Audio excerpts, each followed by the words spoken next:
Tecnologia, José Roberto Augusto de Campos.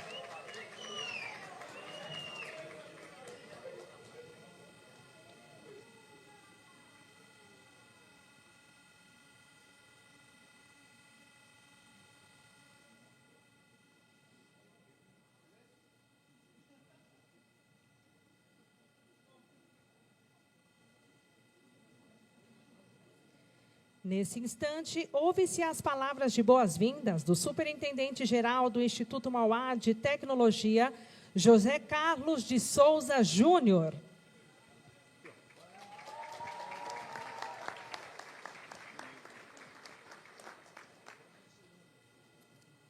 Bom dia a todos. É um enorme prazer e uma honra receber a comitiva do presidente, vice-presidente e demais colegas. Por uma questão de tempo, eu vou me permitir de não enunciar a todos. O Instituto Mauá de Tecnologia é uma fundação, é uma instituição sem fins lucrativos, criada no início da década de 60, uma instituição que se caracteriza pela formação de profissionais altamente competentes para enfrentar os desafios que o Brasil nos entrega.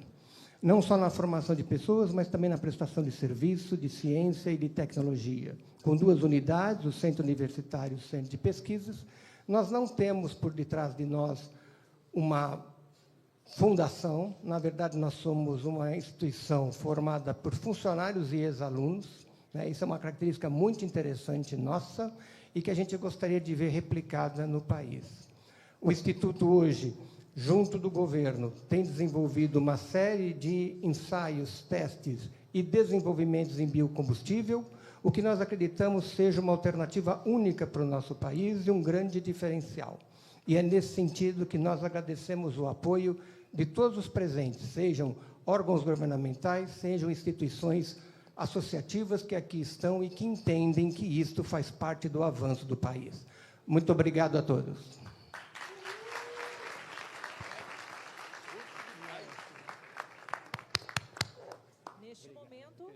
Faz uso da palavra o diretor-presidente global da JBS, Gilberto Tomazoni.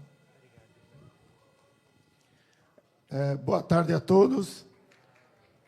Presidente Lula, vice-presidente Alckmin, ministro Alexandre Silveira, presidente do BNDES Mercadante, em nome deles, saúdo todas as autoridades que estão aqui. Quero dizer que, presidente, fazer 3 agradecimentos para começar minhas palavras. Primeiro, agradecer.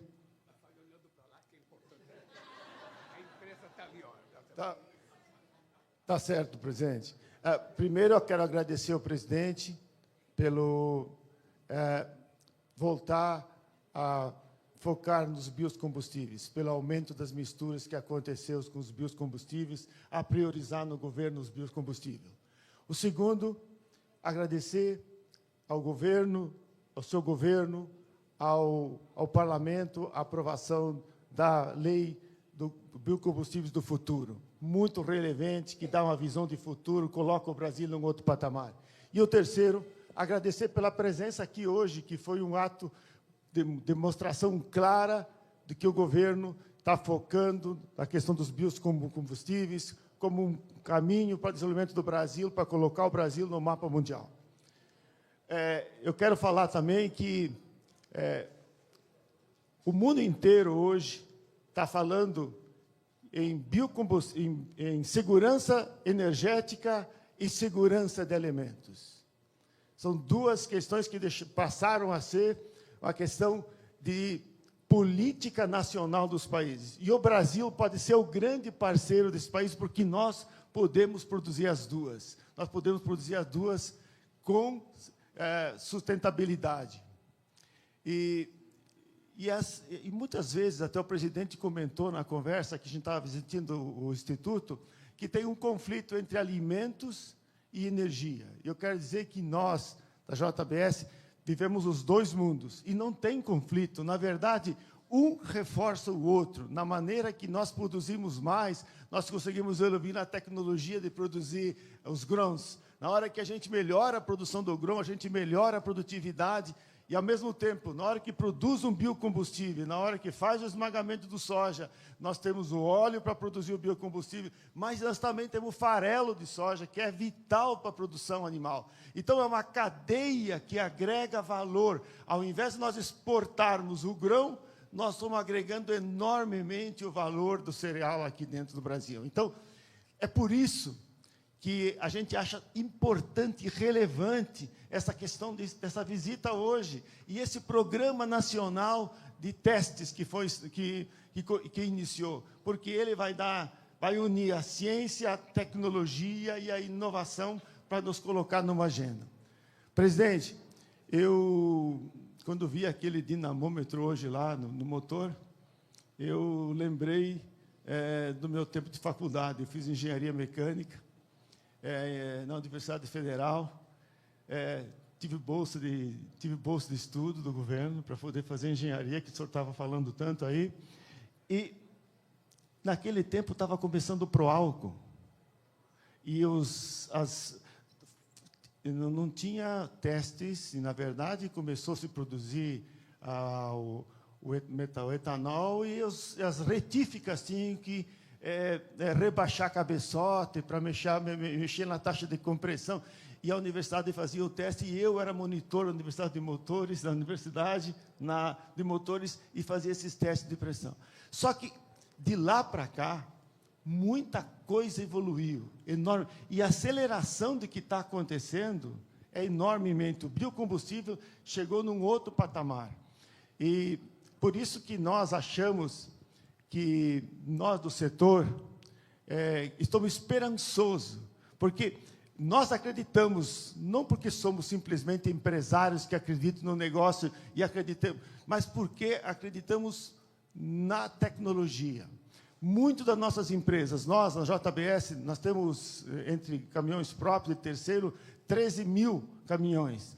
E nós temos vários deles que já funcionam há 3 anos com B100, 100%, sem nenhuma avaria, sem nenhum problema, sem perda de potência. Assim como nós, a Vale está fazendo, o MAGE está fazendo, a BH está fazendo, e muitas outras empresas aqui estão fazendo. Então, assim, está bem, é empírico o que nós estamos fazendo, mas, de alguma forma, foi empírico lá atrás. Então, esses testes têm que acelerar. Eu acho que a gente viu que são 300 horas por motor. 300 horas por motor dá 100 horas por semana, 4 semanas, certo? 3 semanas nós podemos ter o teste do motor. Então, olha, nós estamos esperançosos e otimistas que antes do final desse ano a gente tem aumento na mistura do biodiesel. E colocar o Brasil, porque não adianta, se nós não mostrar que aqui é possível, como é que nós vamos mostrar para fora que isso é possível? Eu acho que a técnica é fundamental, e o Brasil, presidente, ele pode atacar os 2 grandes desafios do mundo. O primeiro, que é a segurança alimentar, a fome, nós podemos produzir produto barato. Segundo, é a segurança energética. E reduzindo a questão do clima. Quer dizer, o Brasil é o protagonista, nós temos que ser o protagonista e nós temos que agir como protagonista. Muito obrigado.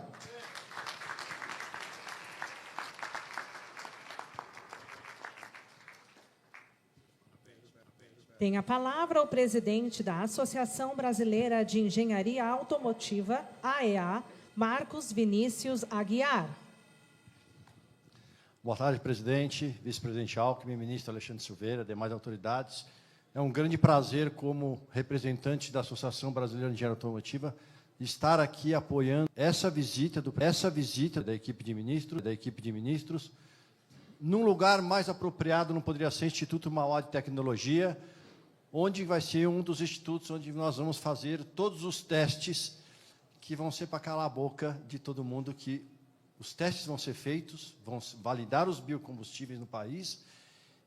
E eu discordo um pouco da fala do senhor, nós já somos protagonistas, o Brasil já é protagonista no biocombustíveis. Poucos de vocês sabem, lá atrás no Proálcool, a AIA, Associação Brasileira de Engenharia Automotiva, ela, pela tripartite, presidente, governo federal, universidade, iniciativa privada, para fazer toda a regulamentação na época do Proálcool. Foi feito, essa regulamentação foi feita, e o novo desafio aqui, nós estamos de novo participando junto com o governo, junto com o setor privado, montadoras, fornecedores, produtores de biocombustíveis, para fazer uma série de testes para que as misturas sejam validadas e que o país demonstre para o mundo do que nós somos capazes de colocar nos nossos motores.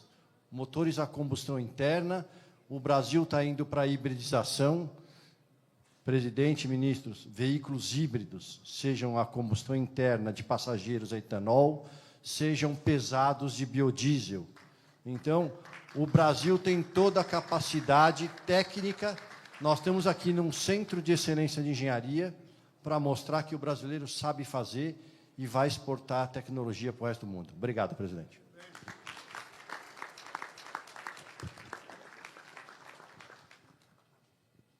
Com a palavra, o ministro de Minas e Energia, Alexandre Silveira. Presidente Lula, vice-presidente Alckmin, meus colegas ministros, setor produtivo aqui presente. Primeiro, eu queria agradecer ao senhor, presidente, pela agenda. Essa agenda tem um motivo de demonstrar a seriedade do Instituto Mauá, que tem a responsabilidade de, como disse o Tomazoni, acelerar o processo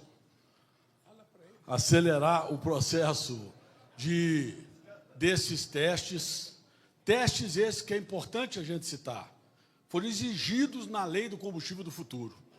Nós não podemos avançar sem que esses testes sejam feitos de forma segura, para que a gente garanta a estabilidade e a segurança da motorização no uso, presidente, desse que é um patrimônio do Brasil.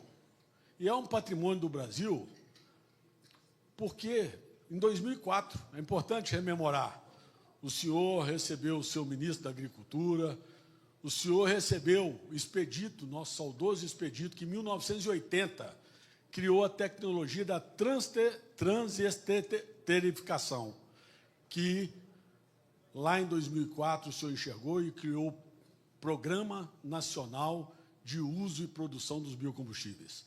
No primeiro momento, pensando na agricultura familiar, na mamona, no pinhão manso, hoje o Brasil é o protagonista da transição energética e da descarbonização, graças àquela visão que o senhor teve. E nesse governo, no seu Lula 3, o senhor fortaleceu, aprovando a Lei do Combustível do Futuro. Nós estávamos limitados, presidente Alckmin, o senhor sabe, a B15. Mas do B15 que nós já estamos hoje, 10% foi nos seus governos. 10 dos 15 que nós estamos hoje foram dos governos do presidente Lula. E o senhor criou mais do que isso. O senhor criou a possibilidade do nosso etanol deixar de ter a limitação legal de 27,5% para poder chegar até 35%. E hoje nós já estamos no E30 e queremos avançar e já podemos, porque o Instituto Mauá fez os testes para o E32. Nós criamos o mandato para o diesel verde, e o senhor esteve conosco no nosso norte de Minas e pôde ver a tecnologia da criação das sementes. Só apenas 3% germinam das sementes de macaúba caem no solo. Com os 300 milhões de reais que foram investidos na fábrica de semente, 85% vai germinar e lá já está sendo plantados 180 mil hectares de macaúba, 20% da agricultura familiar, para produzir o nosso diesel verde e o nosso combustível sustentável de aviação. Também, olhando o futuro, olhando a necessidade de descarbonizar, conforme os compromissos dos países que estão no CORSIA, a matriz aérea global. Por isso o Brasil se orgulha, presidente, de ter um líder como o senhor, que vê lá na frente, que vê a importância do fortalecimento da nossa indústria, da nossa economia e da nossa inclusão social. Por isso, no biodiesel, eu me lembro, e a gente que trabalha muito com a memória e trabalha muito vendo o que a gente vai fazer para fazer esse país melhor, quando o senhor disse que nós tínhamos que fortalecer o selo social. E no primeiro dia, no primeiro CNPE, nós passamos a obrigatoriedade dessas empresas adquirir, ao invés de 10%, 20% de produtos da agricultura familiar no semiárido brasileiro.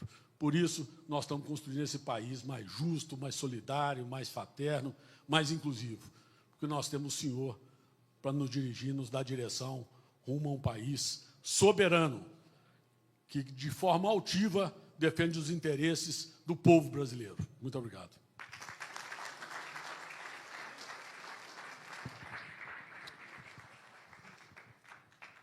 Ouve-se agora o vice-presidente da República, Geraldo Alckmin. Presidente Lula, ministro Alexandre Silveira, José Carlos Souza Júnior, do Instituto Mauá de Tecnologia, ministros, amigas e amigos. Presidente, duas palavras. Primeira, estamos numa instituição que tem 65 anos, o Instituto Mauá de Tecnologia, que é da sociedade civil, não é governo, é sociedade civil organizada. E é uma instituição de excelência e com parceria com o BNDES, MCTI, enfim, com os órgãos de pesquisa.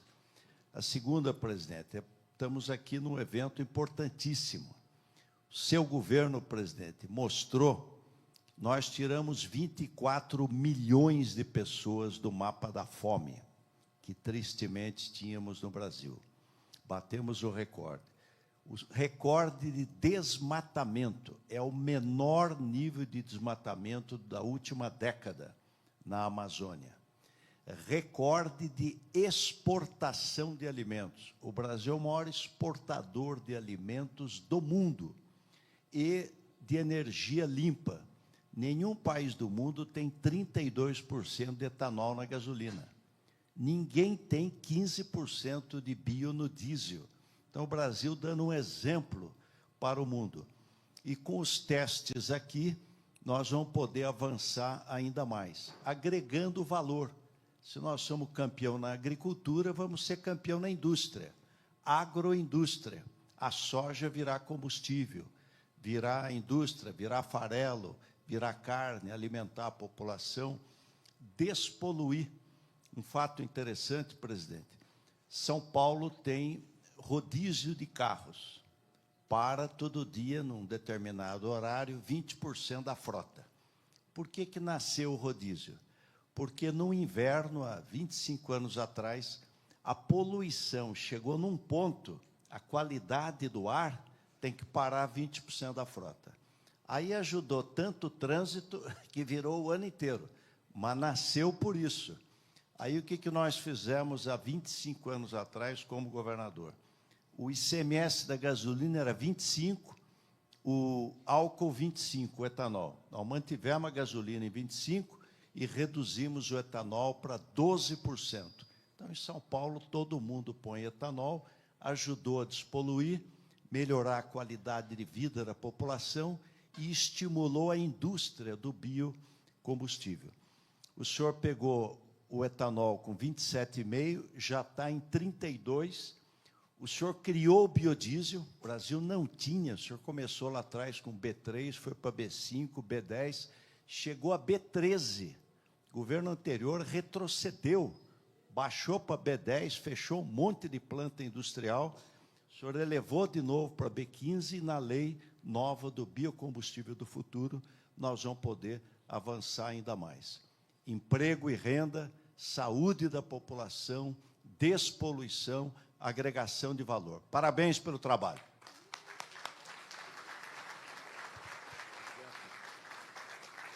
Agora acho que é a senhora. Senhoras e senhores, com a palavra o presidente da República, Luiz Inácio Lula da Silva.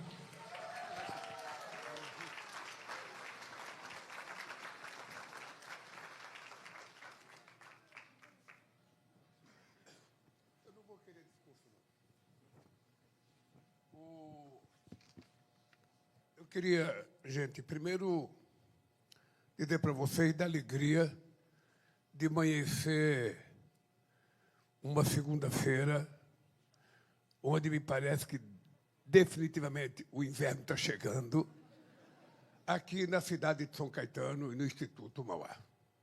Você veja, eu moro em São Bernardo desde 1965. É a primeira vez que eu entro no Instituto Mauá. Primeira vez. Precisei ganhar um terceiro mandato para poder vir aqui em Mauá. Não é fraco. E fiquei feliz porque é o seguinte, o Instituto Mauá, que é aqui dirigido pelo nosso superintendente de tecnologia, José Carlos Souza, e pelo José Roberto Augusto de Campos, que é o superintendente administrativo, eu fiquei muito feliz porque não pertence à prefeitura, não pertence ao Estado e não pertence à União.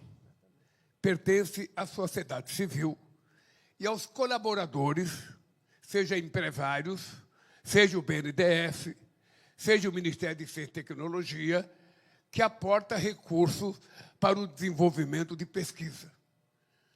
É um exemplo de um instituto tecnológico de muita representatividade para o nosso país.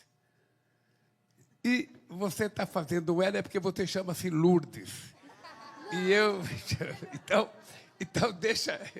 Então, a minha alegria de estar aqui é o seguinte, é porque o Brasil, há muitos anos, depende da sua criatividade e da sua coragem para se transformar numa nação representativamente de verdade. Ou seja, está certo que nós fomos colonizados. E como país colonizado, nós só fomos ter a primeira universidade federal do Brasil 420 anos depois da descoberta do Brasil. O que é uma vergonha, porque Colombo chegou em Santo Domingo, na República Dominicana, em 1492. E em 1932, 40 anos depois, já tinha uma universidade em Santo Domingo. Cabral chegou aqui em 1500. E a nossa primeira universidade só foi ser feita em 1920. E foi feita a Universidade Brasil, porque o rei da Bélgica vinha para o Brasil, e ele só poderia visitar o Brasil se ele tivesse um título de doutor honoris causa. Como a gente não tinha universidade, se criou a Universidade Brasil, juntou-se um monte de faculdade que a gente tinha e criou uma universidade para dar o título de doutor honoris causa ao rei da Bélgica. Essa é a triste história. Por que o Brasil, muitas vezes, é menos evoluído do que outros países, como o Chile e a Argentina, menor do que o Brasil? É porque se demorou demais para fazer aquilo que era obrigação do Estado, cuidar da educação do seu povo. E por que não se cuidou? Porque durante muitos séculos a gente teve os indígenas para serem escravizados e trabalhar de graça, e depois a gente teve 350 anos de escravidão também para trabalhar de graça, então não precisava estudar. Esse é o motivo do atraso desse país. E a gente está tentando, em pouco tempo, recuperar esse atraso, fazendo com que a formação do nosso povo seja uma coisa obrigatoriedade do Estado.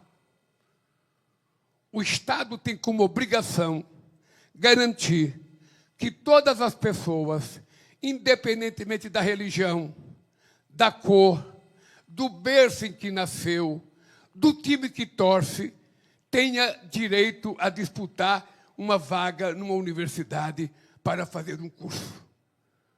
Partindo do pressuposto de que ninguém é melhor do que ninguém. O dinheiro não faz ninguém rico. O que faz a pessoa sem o seu dinheiro não faz ninguém inteligente. Rico faz. Dinheiro não faz ninguém inteligente. O que faz inteligência é a pessoa comer bem, tomar café bem, almoçar bem, comer as proteínas necessárias, as calorias necessárias. Porque quando a gente vai para a universidade, a gente não fica inteligente, a gente adquire conhecimento. A nossa inteligência é medida pela aplicação de como nós fazemos esse conhecimento que a gente aprendeu na universidade. Eu estou dizendo isso porque aqui é um centro de excelência.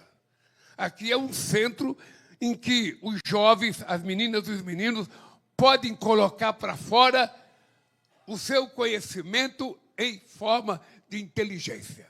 Ou seja, fazer mais do que aquilo que eles aprenderam por você, doutor. Aplicar. E uma coisa importante é combinar a teoria com a prática. Porque toda vez que você estiver conversando com uma pessoa, e essa pessoa for muito teórico, e essa pessoa pode ser aqueles que sabem tudo, sabe aquele cara que você pergunta, te fala bom dia, ao invés de ele responder bom dia, ele explica como é que está o dia. Então, quando você vai conversar com uma pessoa muito inteligente, muito sabida, professor, muito sabida, você tem que perguntar se o conhecimento teórico dele já foi colocado em prática em algum lugar. Se já foi colocado em prática, significa que aquela teoria é execuível. Significa que ela pode produzir um produto. E no Brasil a gente teve um outro erro também na educação. No Brasil, durante muito tempo, os nossos professores universitários, os nossos acadêmicos, produziam muitas teses. Mas essas teses iam para a gaveta. Havia um certo preconceito de transformar a tese num produto. Ou seja, você elabora uma tese, você cria uma ideia, você dá imagem teórica, aí você tem que tentar transformar aquela imagem teórica num produto. Para quê? Para gerar desenvolvimento industrial, para gerar emprego, para gerar progresso, para gerar produtividade, para gerar competitividade. Se você não transforma a sua tese num produto, fica na gaveta, vale pouco. Também nós evoluímos. Hoje, nossos pesquisadores sabem da importância de transformar cada tese num produto, seja ele industrial, seja alimentício, seja remédio, porque assim aquela tese vale muito. E o que nós estamos vendo aqui é isso. São meninas e meninos, sabe, que estão aprendendo engenharia, estão tentando transformar aquilo que eles aprenderam num produto mais sofisticado, sobretudo nos carros para ser utilizado a biodiesel e a etanol. Essa é a novidade fantástica que está acontecendo. E por que isso é importante? Hoje tem um Twitter do presidente Trump, tem um tweet dele dizendo que ele vai desobstruir o Estreito de Hormuz. O Estreito de Hormuz é aquele canal entre o Irã e o resto do mundo, que o Irã não deixa passar navio com petróleo. Ele fez um Twitter, Luiz Mercadante, dizendo que ele vai desobstruir. Mas cada navio que ele desobstruir, que ele tirar do estreito, o dono do petróleo tem que pagar 20% para ele. Isso antigamente chamava-se pirataria. Não é isso? Antigamente isso chamava-se pirataria. Então, um Estado importante como os Estados Unidos, que eu acho que durante muito tempo combateu a pirataria, não bote agora a virar pirata. Ou seja, ele não tem que cobrar, porque o Estreito de Hormuz é da responsabilidade deles. Ele não estava fechado. Não foi o Brasil que inventou a guerra com o Irã, foi? O Brasil deu algum tiro? Não. O Brasil matou alguém? Não. Foi ele que inventou essa guerra. Ora, e nós não podemos aceitar que a guerra provocada pelos Estados Unidos, dizendo que o Irã queria fazer arma nuclear, o que eu posso dizer que é mentira, porque eu estive em 2010 no Irã, eu estive lá com o Celso Ahmadinejad, junto com o presidente da Turquia, assinando um documento de que o Irã não iria produzir arma nuclear, ele iria enriquecer o urânio para fins científicos, como o Brasil.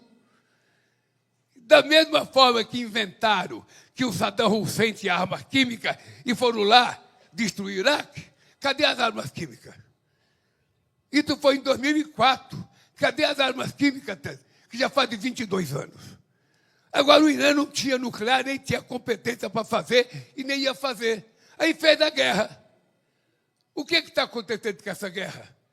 O preço da guerra está chegando no preço do feijão aqui no Brasil. Está chegando no preço do arroz, está chegando no preço do tomate, no preço da cebola, porque tornou o combustível mais caro. O óleo diesel está mais caro. A gasolina vai ficar mais cara. Sabe por que não está mais caro no Brasil? Porque nós tomamos a decisão de cobrar imposto sobre o petróleo que nós exportamos. O Brasil exporta quase 1 milhão de barris por dia de petróleo. E do petróleo Brent, esse que fica mais caro e que vale mais.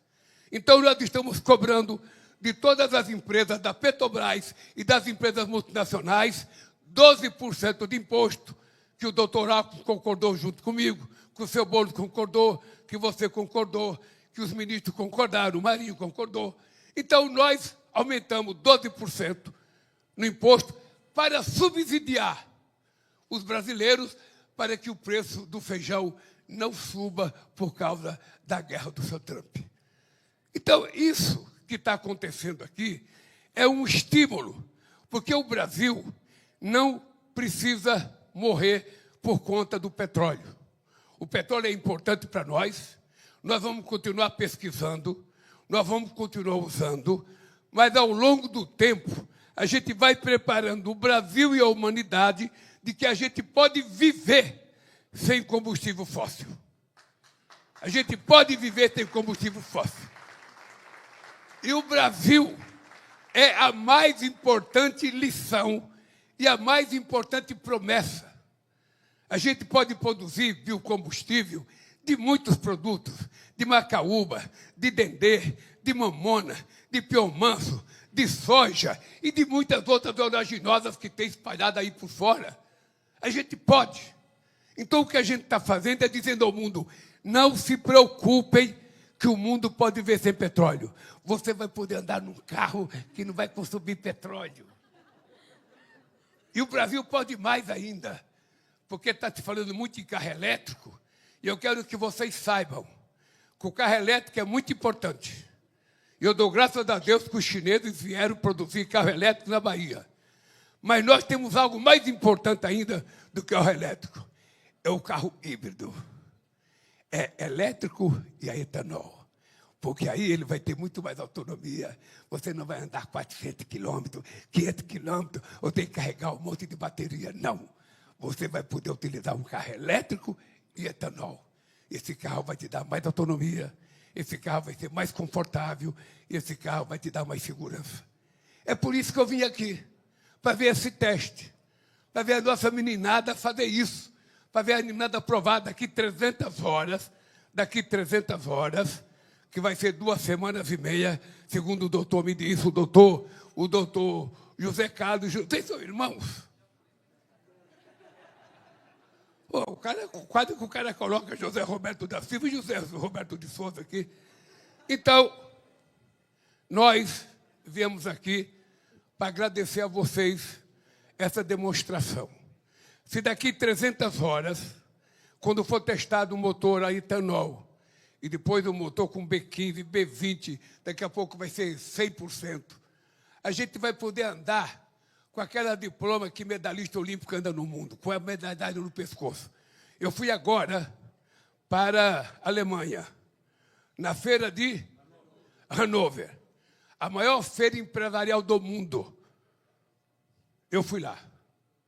E fui lá para desafiar os alemães e desafiar a tecnologia alemã. Eu fui lá com o biocombustível brasileiro para mostrar que o nosso biocombustível é menos poluente do que o mix tecnológico que eles colocam no motor, que cada vez que ele inventa um Euro 5, um Euro 6, um Euro 7, um Euro 8, um Euro 9, aumenta o caminhão 15% aqui no Brasil. E vai ficando mais difícil o motorista comprar caminhão. Eu fui lá para provar que o nosso biodiesel é menos poluente do que o dele. E lá nós exigimos que fosse um técnico alemão, que falasse em alemão. E chegamos lá, fomos testar. Depois de andar 100 quilômetros, o combustível brasileiro é 67% menos emissor de gás de efeito estufa do que o deles. Então, é só se render à nossa competência para eles saberem de que a gente pode se livrar do combustível fóssil com o tempo. A gente não vai jogar fora, porque é uma riqueza desse país. Mas a gente pode ir preparando, sabe, a sociedade para ir viver com combustível renovável. Por isso que eu vim ao Instituto Mauá.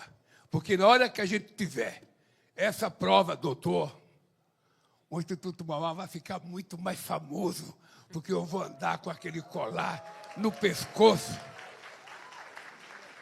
Vou andar com aquele colar no pescoço do Instituto Mauá, provando que o nosso combustível é o melhor.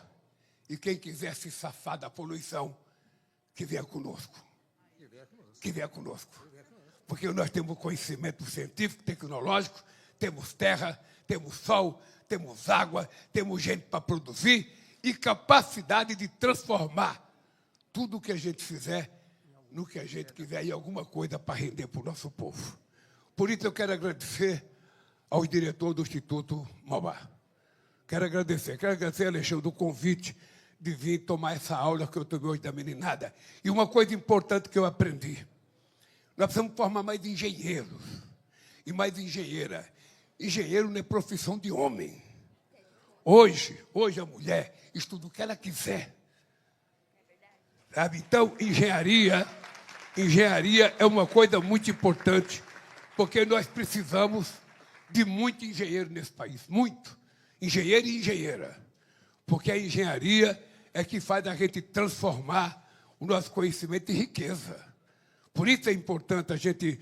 Eu não quero que não forme mais advogado, mais sociólogo, mais psicólogo, tem que formar tudo. Mas nós temos que formar mais engenheiro. Sobretudo nessa loucura digital, com essa tal de inteligência artificial. Não é brincadeira. Então, gente, eu vim aqui para agradecer. Obrigado, querido José Carlos e José Roberto. Obrigado aos estudantes e um aviso para vocês. Amanhã começa a inscrição do FIES. Se alguém tiver matriculado numa escola particular, e aqui eu sei que custa R$5.000 um curso que vocês vão fazer aí, 5, não é isso? Uns 5 mil por mês. Então, quem for estudar aqui e não tiver dinheiro, se inscreva no FIES, que o avalista de vocês nem precisa mais avalista. Nem precisa mais. O que nós não podemos é deixar ninguém fora da escola. A gente tem que acreditar. Somente a educação pode fazer a revolução que o país precisa, porque não existe lugar nenhum do mundo que tenha progredido e se desenvolvido sem antes investir em educação.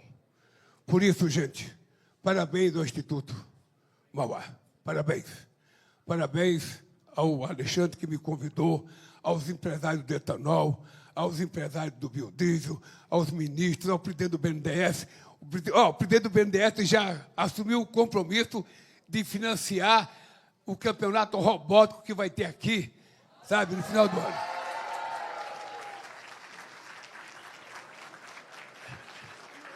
Já assumiu. Eu vi um robô, cara. Ô, meninas, eu vi um robô ali, até mandei um recado para o Ancelotti. Você está lembrado quem é o Ancelotti? É o técnico da seleção brasileira. Aquela que foi com um monte de gente e voltou sozinho. Quase que não tinha ninguém para voltar no avião da seleção, gente, que vergonha. Só voltou um jogador no avião, estava tudo para lá. Se tivesse ganho, estava todo mundo dançando aqui. Mas, de qualquer forma, eu mostrei o espetáculo robótico para o Ancelotti. Porque o menino fez um robô agressivo. Parecia o Mbappé, cara. Parecia o Haaland. O robô manda a bola lá para cima. E eu então mandei um recado para o Ancelotti. Se quiser contratar, contrata esse robô, que ele vai fazer o Brasil ganhar a Copa do Mundo. Por isso, gente, bate essa foto aqui, Estuquinha. bateu essa, 23 anos. Foi você que bateu essa 23 anos atrás, Stuka. Tem vez aqui, eu e ele estamos melhor agora, hein? A gente estava meio estragada há 23 anos. Então, gente, olha, eu quero agradecer a vocês. Quem for se inscrever no FIES, começa amanhã. Vai fazer a universidade com alguém pagando para vocês. Tá bem? Tá aqui, ó. Nossa, você está fazendo o quê? Não, eu sou técnica aqui. Técnica? Muito bem. Muito bem, gente. Gente, ninguém... Deixa eu lhe falar uma coisa. Olha como é que eu estou conservado aqui, ó, a natureza. Conservando a natureza, eu quero que você fale muito. Gente, olha, um abraço. Eu queria que a imprensa registrasse o seguinte. Essa coisa do Brasil, essa coisa do Estreito de Hormuz, é muito delicado a gente perceber, sabe, que os Estados Unidos provocam uma guerra e agora começa a cobrar, sabe, pelo navio que atravessar sob a segurança dele. Não é comum, não é normal, não é democrático, não é civilizatório, é uma coisa anormal. Alguém aproveitar a desgraça para ganhar dinheiro às custas da desgraça. Quem quiser comprar biodiesel, pode vir aqui que a gente não vai cobrar nada, vai cobrar só o preço justo daquilo que a gente está produzindo. Um abraço e até outro dia, se Deus quiser. Agora, ó, presta atenção que é o Brasil. Eu vou agora para São José dos Campos, eu vou visitar o Instituto Tecnológico da Aeronáutica. Em 2008, eu fui lá, a gente estava começando a produzir uma turbina a etanol. Se o Brasil produz aquela turbina, o Brasil seria o 5º país do mundo a produzir turbina.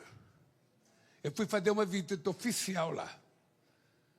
Pois bem, deixei a presidência, fui embora, voltei 15 anos depois, eu voltei ao ITA. A turbina que eu pensava que estava pronta, não estava pronta. Pararam de fazer. Eu voltei, junto com a ministra Luciana, Ciência e Tecnologia, e mandei colocar 30 milhões de reais para a gente acabar com a turbina. E hoje eu vou lá, porque a turbina está pronta, eu vou ver ela em funcionamento. Tá? O que é uma proeza de uma turbina produzida em etanol nesse país.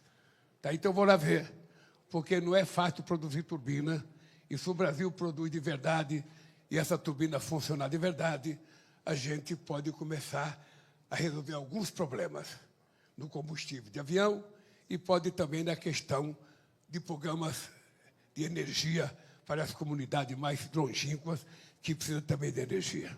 Tá? Tudo isso por conta de uma coisa só, investimento em pesquisa. Investimento em pesquisa.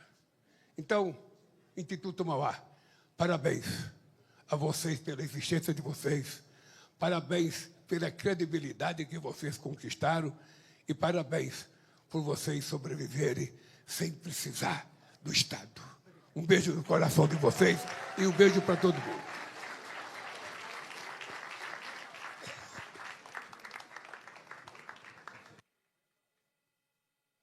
Está encerrado este ato. Pede-se a todas e a todos que aguardem a saída do presidente da República.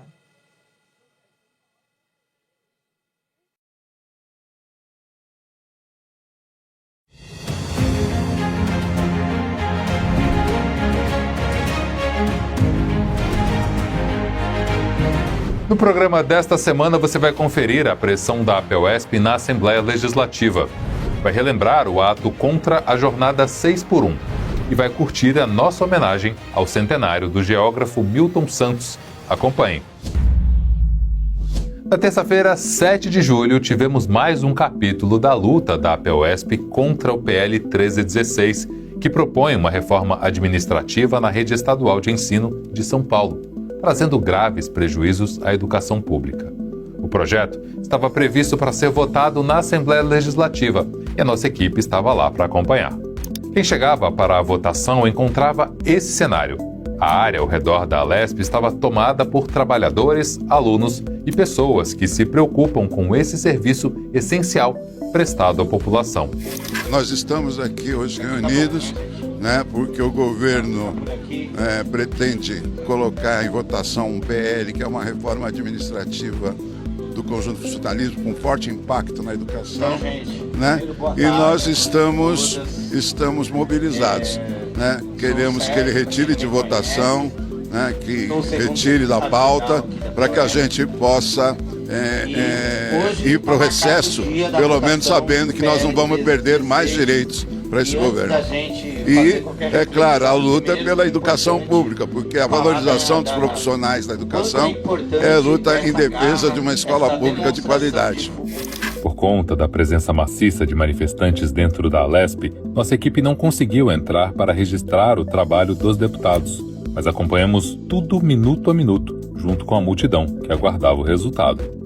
Mas nós só vamos sair daqui depois de ouvir a nossa companheira, a primeira presidenta da POSP, a Bebel, que é a deputada estadual, que está acompanhando para e passo o andamento desse nefasto projeto, o PL 1316. Mas nós vamos ficar aqui até retirar de pauta esse projeto. E, novamente, chegou muita gente aqui nessa casa, está lotada, está como tem que estar, como deveria estar todos os dias essa casa, lotada.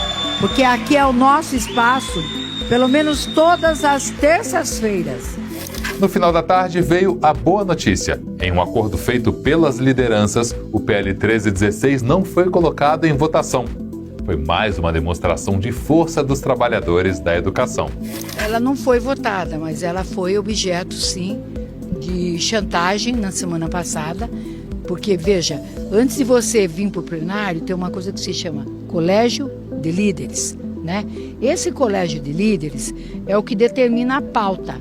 No Colégio de Líderes da semana passada, o presidente da Assembleia Legislativa, André do Prado, disse: nós vamos pautar a LDO e também o PL da Educação, que é o 1316. Eu tenho certeza que não vai pautar, agora vai ser só depois da eleição, E depois da eleição também, todo o clima tende a nos dar uma favorabilidade no sentido de organizar muito mais do que a gente organizou. Veja, hoje lotou lá todos os plenários, E ao mesmo tempo o plenário maior, que é o Juscelino Kubitschek, e ao mesmo tempo tinha muita gente aqui fora, o que demonstra que a pauta mobilizou, todos os professores, estudantes que estavam aqui. Graças à luta dos professores, graças à luta da POS, graças ao nosso mandato, o mandato popular, mas sobretudo a presença da POS aqui, ela foi fundamental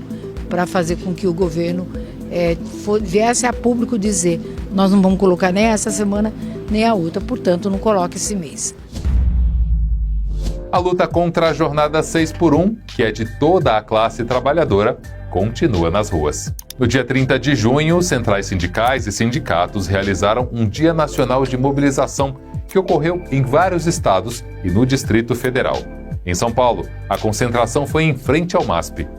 A Avenida Paulista é o cenário tradicional de luta dos trabalhadores paulistas e paulistanos.